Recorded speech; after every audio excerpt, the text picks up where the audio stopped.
You are washing dishes in Priya's kitchen on a Thursday night in November, hands in warm water, a sponge working mechanically over a plate, when it occurs to you, not as a thought you would articulate but as a bodily recognition, that this is one of the best versions of your life. The steam rises from the sink in slow, curling plumes, and your body simply knows. The ease of moving through someone else's space without bumping your hip against a drawer, the comfort of knowing exactly where she keeps the dish soap, under the sink, to the left, and which burner on the stove runs hot, the front right, and that the chipped mug, the one with a hairline crack running from rim to base, is hers and not to be used. You navigate this small geography without thinking, the same way you now reach for the sponge without looking, because this kitchen has become a place your muscles remember. A Hindustani classical piece that she added to the studying playlist, one of 47 songs you've heard so many times you can hum its shape, bleeds into something quieter. You pause for a second, fingers still on the rim of a glass, listening to the way the notes thin out and leave a silence that feels full. Behind you, she is at the small wooden table, grading undergraduate essays on post-colonial literature, and she has been somewhere else entirely for the last half hour. You know this because she gets a specific kind of still, shoulders dropped, head tilted slightly, her pen hovering a centimeter above the page and never quite touching down, when she is reading something that genuinely interests her. In that stillness, the entire room reorganizes itself around her concentration, and you are careful not to break it. You hand her chai without being asked. The cup is warm in your palm, and you set it beside her elbow in a spot you have learned is just inside her peripheral vision. Cardamom, ginger, Assam loose leaf that she orders in bulk from a grocery an hour away because the local places do not carry the right grade. She takes the mug without looking up, wraps her fingers around it in the slow, automatic way of someone whose body is thanking you before her mind has caught up, and says, "Thank you, baby," in the tone that means she is already back inside the essay. You return to the sink, your hands resuming their work, but something in you has registered the exchange like a small bell. On her bookshelf, visible from where you stand, there is a small brass Ganesha that her mother sent from Hyderabad, wrapped in 3 layers of bubble wrap and accompanied by a handwritten note you were never meant to read but did, months ago, when you were looking for scissors in a drawer you had not been told was private. You know what that note said. You have never mentioned that you know. The words have lived in you since that afternoon, faint now, but still present, and they return to you sometimes in unguarded moments, like now, while your hands are submerged in soapy water and the apartment is quiet. 14 months. That is how long this has been. You have keys to this apartment. You know her coffee order, oat milk latte, extra hot, and her childhood nickname. You say it only when you are alone together, and the name of the professor who told her, in her first year, that her writing was derivative, and how much that still lives in her, the way old slights burrow into the soft tissue of memory and refuse to calcify. You have never thought of any of this as casual. But you also have never thought of it in formal terms. You have let it be what it is, warm and specific and real, a structure built from repeated mornings and shared silences. And you have not spent much time thinking past that. This is one of the things you are genuinely good at, being present, not cataloging. You will think about this night a lot later. The steam, the playlist, the particular quiet of being fully known without having to announce yourself. You will think about it the way you think about things that were complete before you understood what they were. 3 weeks later, on a Saturday, you wake before she does. This is normal. Your internal clock has always been an hour ahead of hers. You slip out of bed, careful not to shift the mattress too much, and make coffee in her kitchen. You move in the practiced silence of someone who now occupies this space without ceremony. The same reach for the coffee canister, the same dance around the open cabinet door. The bathroom door has been closed for longer than usual. Not wrong, exactly, just longer.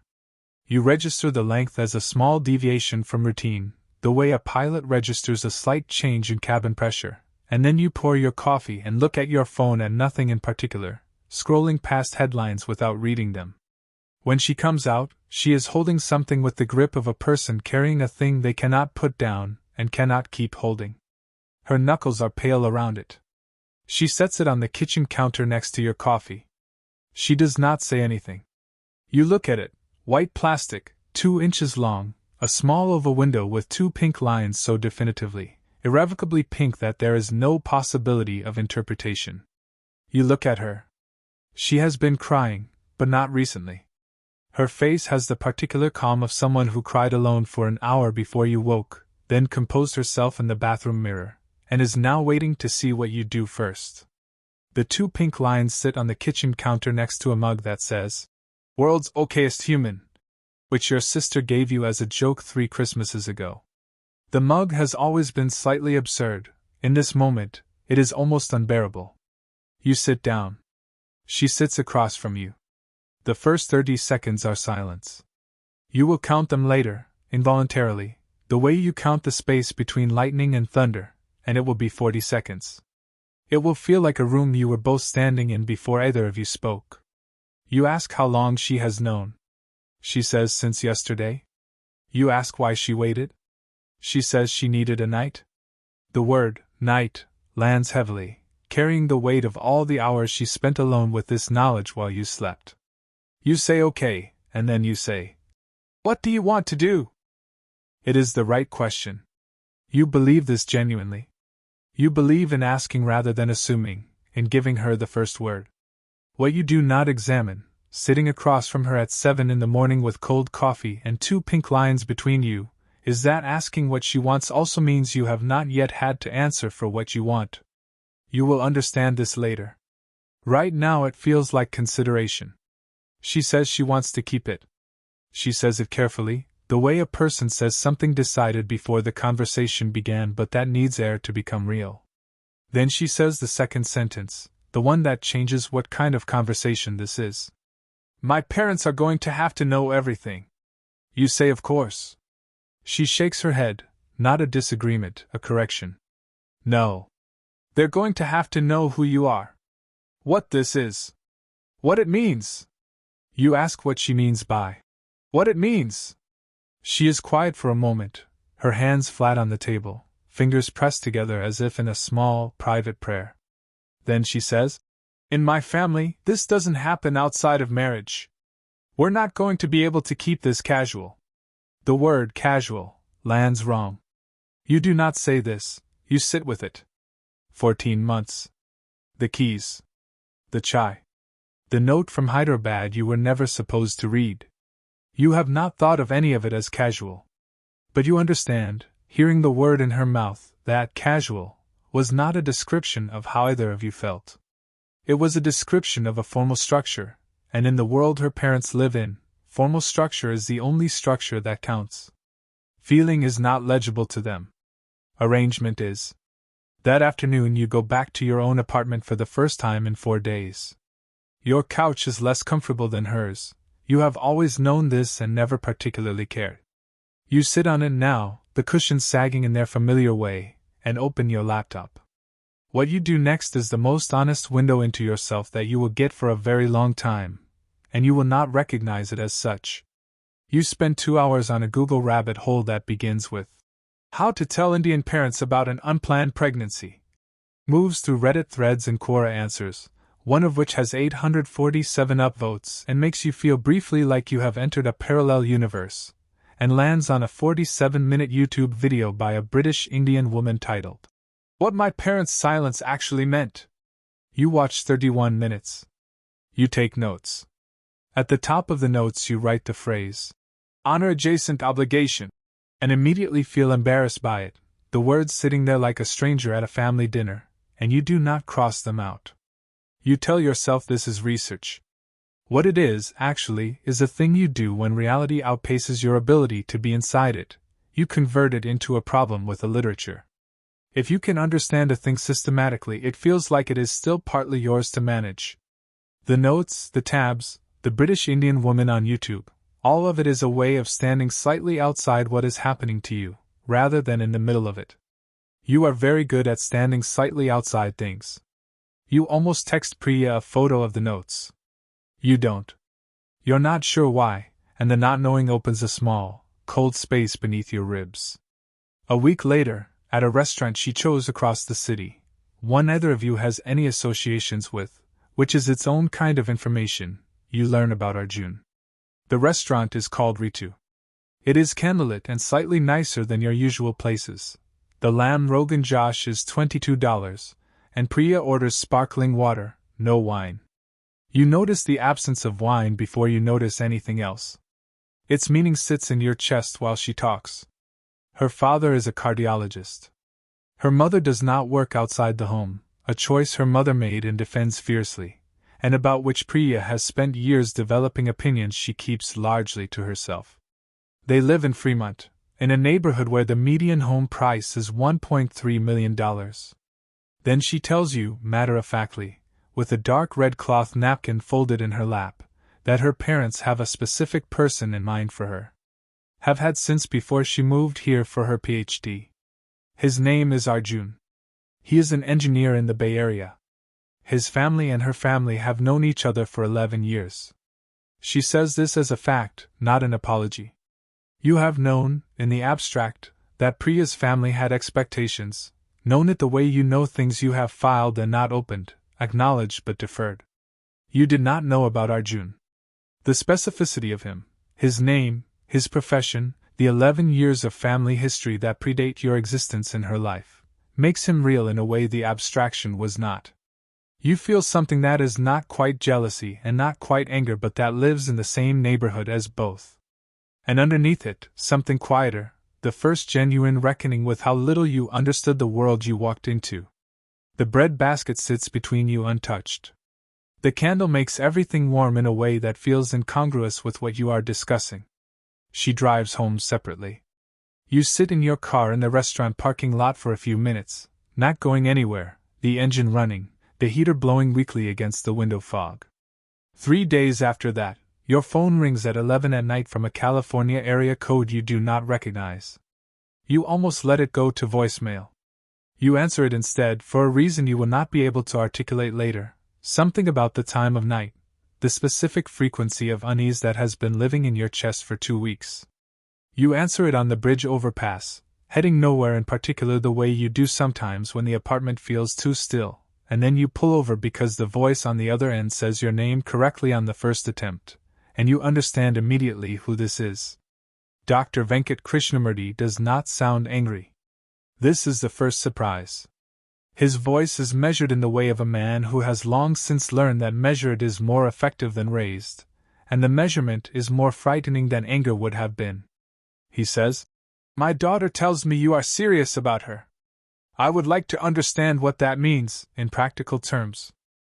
Rain hits the windshield.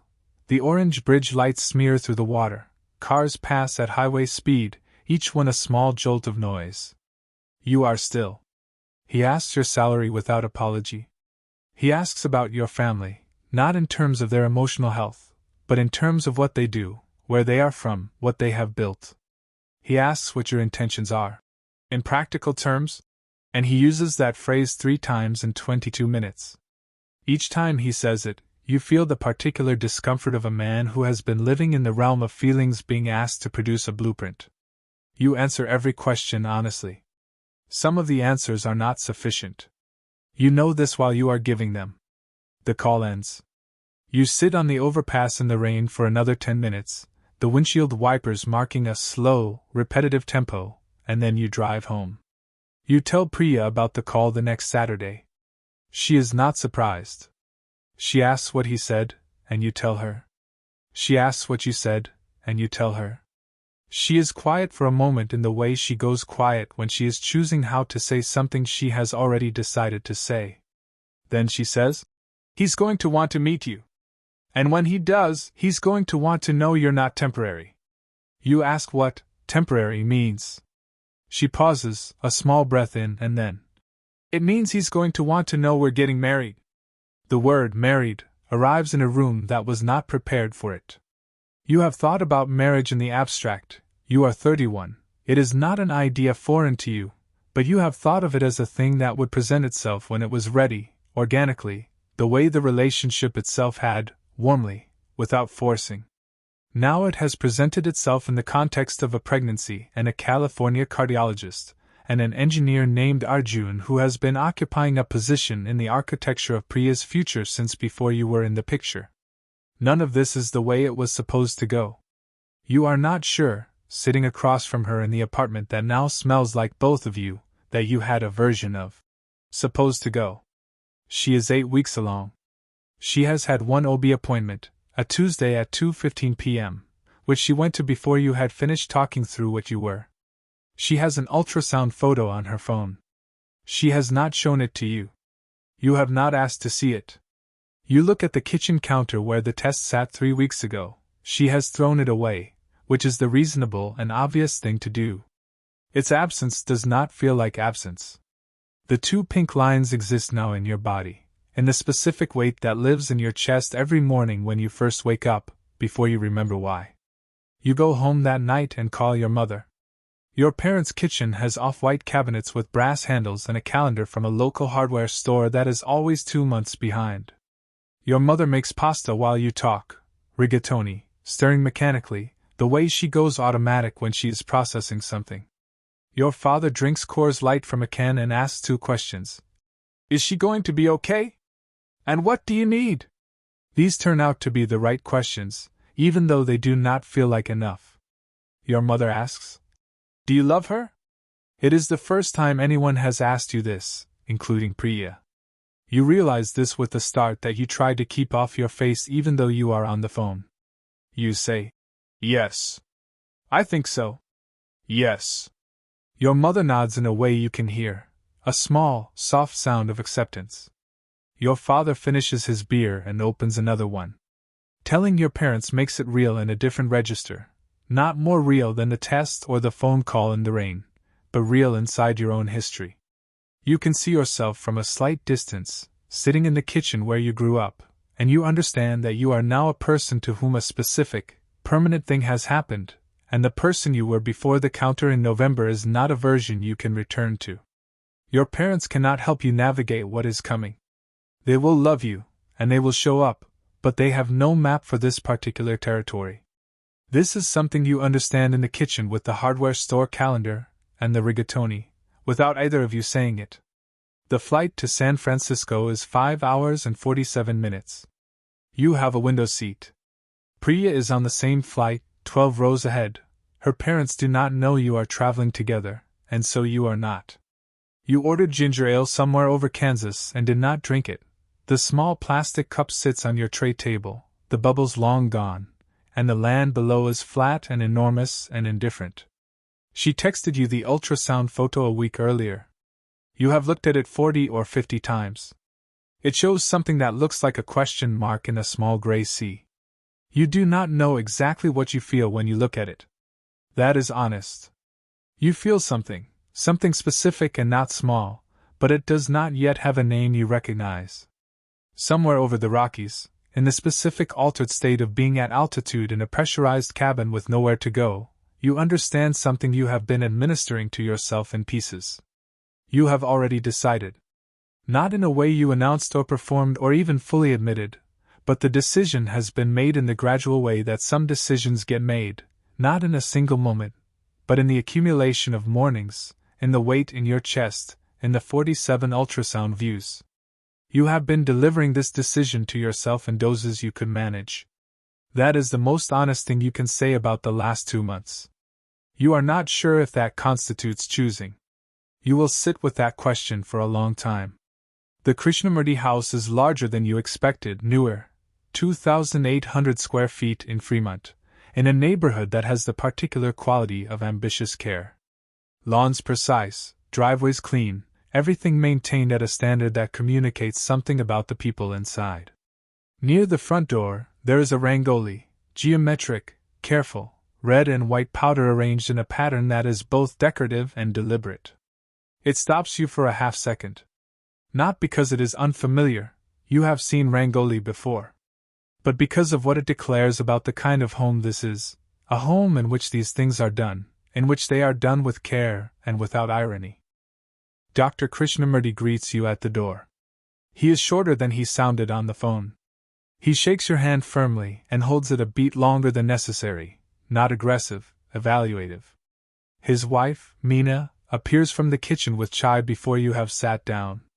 Same cardamom-forward recipe as Priya's, because it is the source of Priya's, and tasting it is a strange and specific thing, familiar, in a way that came from before you. There is saffron in this version that Priya's does not have, richer, a later refinement or an earlier one, you cannot tell. The living room has a framed photograph of the Tirupati temple on the wall, 2 engineering trophies on a shelf, Priya's younger brother not present. The plastic furniture protector on the couch makes a faint, crinkling sound when you sit. You hold the chai in both hands because the cup is warm and because you need somewhere to put your hands. Dr. Krishnamurti begins asking you questions, not rudely, in the register of a man conducting a thorough process, which is what this is. He asks about your work, your trajectory, your family. He asks things that in your world would feel invasive in a first meeting, and in his world are simply what a conversation like this requires. You answer. Some of your answers are adequate. Some are not. Not because you are hiding anything, but because the metric system being applied is one you have never prepared for. You are not Arjun. This is present in the room without being spoken. Priya sits next to you and does not perform anything. She does not make the conversation easier for you. She lets it be what it is, which is something you respect and find difficult in equal measure. Later, Dr. Krishnamurti takes you outside. The backyard has a concrete patio, a gas grill with the particular cleanliness of something used regularly and maintained carefully, and in the far corner, a lemon tree. Eureka variety, he will tell you, planted 17 years ago when they bought the house. It is February. It has 3 ripe lemons on it. He points to it without preface, the way you point at things that are self-evident. Then he stands next to you, looking at it for a moment before he speaks. He says that he did not imagine this. He says it without accusation. He says he has spent 30 years building something, his practice, his family, his standing in a community that was not easy to enter and is not easy to navigate, and that his daughter is brilliant, and that her dissertation will be finished, and that she has a life ahead of her that he intends to protect. Not from the child. From instability. From the particular kind of damage that comes from structures that do not hold. Then he says, I am not asking if you love her. I am asking what you will build. The question is the clearest thing anyone has said to you in 2 months. You have been thinking in terms of feelings, what you feel, what you want, whether you are ready, whether anyone is ever ready. He is asking about architecture. What will you build? The question lands somewhere below your prepared responses, in the place where the actual answer lives. You look at the lemon tree, 17 years, February fruit. You think about the counter in November, the 2 pink lines, the specific and irreversible fact of them, and you understand that what Dr. Krishnamurti is asking you to become is a man who plants things with the intention of being present when they bear fruit. He is asking whether you are that, or whether you are still a person who is waiting to see what kind of person he is. You tell him you understand what he is asking. You tell him you intend to build something. The words come out with less stumbling than you expect, because they are true, and true things tend to be easier to say than you think they will be when you have been refusing to say them. He nods once. Then he goes back inside, leaving you alone with the lemon tree in the clear February sky and the 3 ripe lemons you have no context for. That night you are in room 412 of a Marriott courtyard, 3 miles from the house. The bedspread is white with a thin blue stripe. The minibar is locked. You have not eaten since the chai, and the club sandwich you order from room service takes 40 minutes and costs $24, and you eat half of it. You call your best friend, who has known you since freshman year of college and has 0 frame of reference for anything you are about to describe. He listens. He says, bro, in several different tones. Eventually, in the specific quiet that settles when he has run out of things to say and knows it, he asks, do you love her? You say yes. He says, then why does it sound like you're figuring out a tax problem? You sit with that.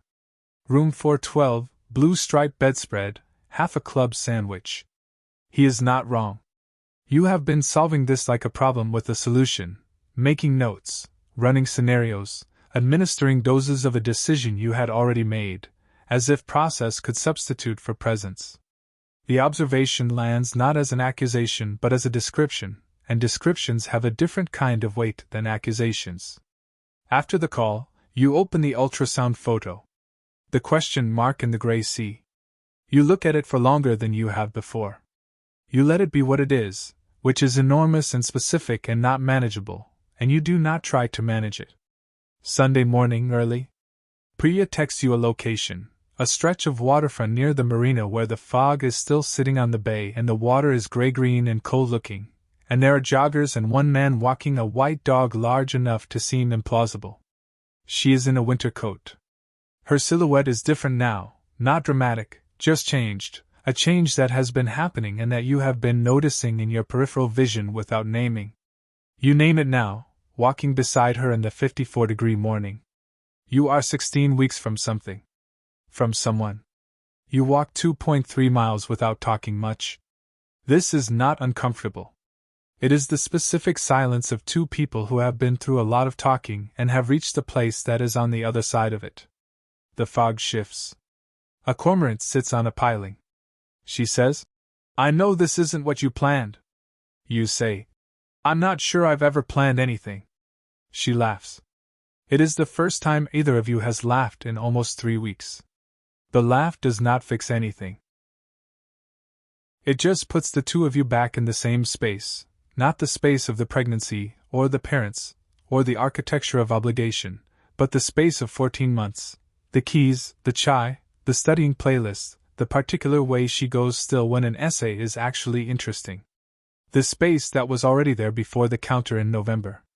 It is still there. This is information. She has the ultrasound photo in her coat pocket. She does not take it out. You know it is there anyway. The fog over the water.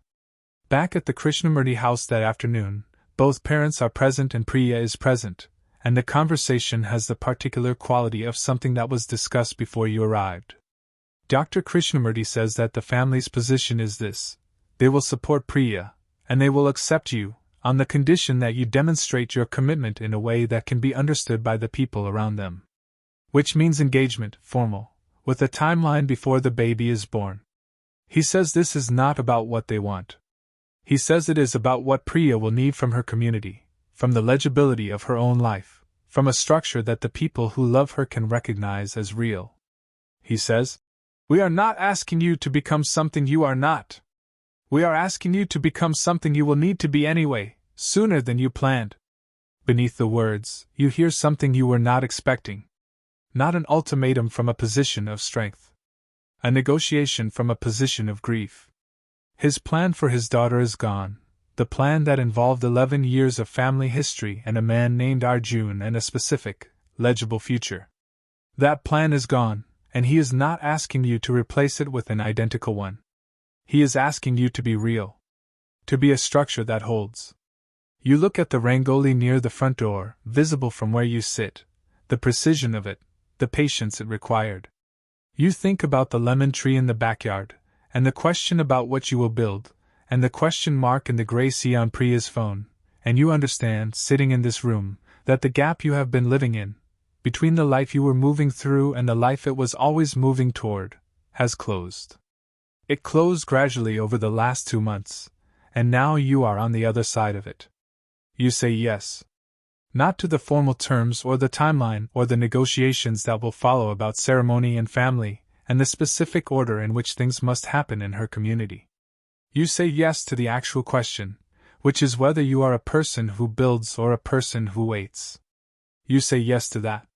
3 months later, your IKEA couch is in a storage unit on Mercer Street, and your cracked corner laptop is on Priya's desk, and the mug that says, "World's okayest human," is in her cabinet, third shelf, next to her Assam loose-leaf tea.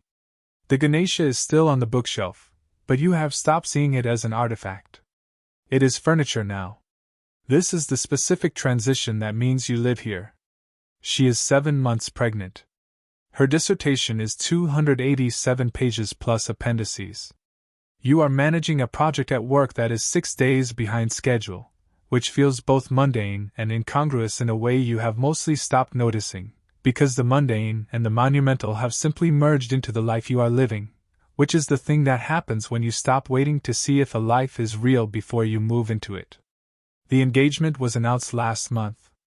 In her community, the response was warm and complicated, in the way of most human things, warmly received by people who love her, processed by people who had heard about Arjun, navigated by Priya with a steadiness that continues to be one of the specific things you rely on. In your family, it was simpler. Your mother cried again, in a different way than before.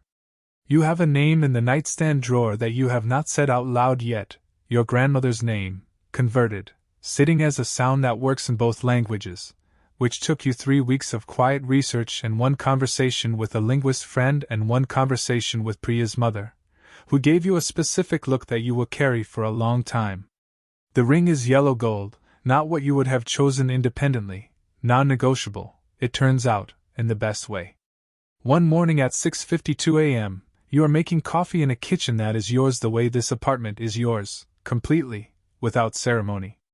And you notice that you are not running scenarios. You are not modeling conversations or anticipating objections or making notes with embarrassing phrases at the top. The habit has stopped without announcement. You are making coffee. The baby is 6 weeks out. The project at work is now 4 days behind instead of 6, which constitutes progress.